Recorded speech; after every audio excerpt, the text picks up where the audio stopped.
Today we're making roasted cauliflower soup, and I have 2 heads of cauliflower here, and I have 2 onions and a head of garlic here, and the onions I just cut up into like 4 slices, and the head of garlic I just cut the ends off because we're going to roast it and then squeeze out the garlic when it's soft. Drizzle some olive oil onto it.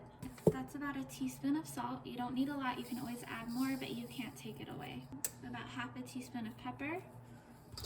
Mix it up as fast as we can in this huge bowl. I'm gonna add the onions and garlic as well and just lightly mix that up.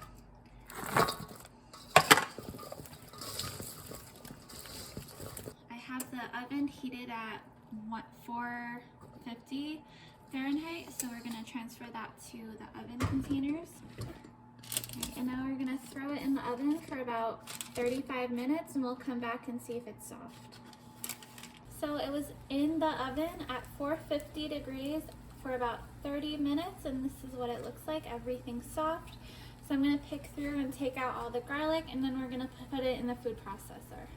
We have about half of the garlic, onions, and cauliflower here, and we're just going to put it in the food processor.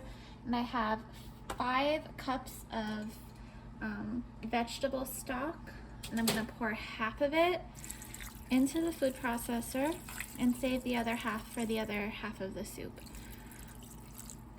We're just adding the other half of the veggie stock, and then we're going to blend this up too. And this is what it looks like all grounded up.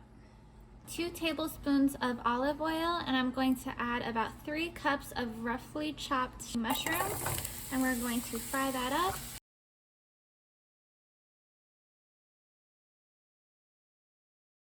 The mushrooms are cooked, and now we're going to start adding the cauliflower mixture from the food processor. And we're adding the other half of the blended cauliflower. We have 1 bay leaf and a tablespoon of thyme. So we're going to use about half a cup of heavy cream. We're going to cover it and cook it over the stove for about 15 minutes. Okay, so it's been cooking for 15 minutes, and off camera I forgot to record, but I added like 3 tablespoons of Worcester sauce. I added like 3 teaspoons of black pepper and about a teaspoon and a half of salt because it needed a lot more flavor, and also a tablespoon of smoked paprika.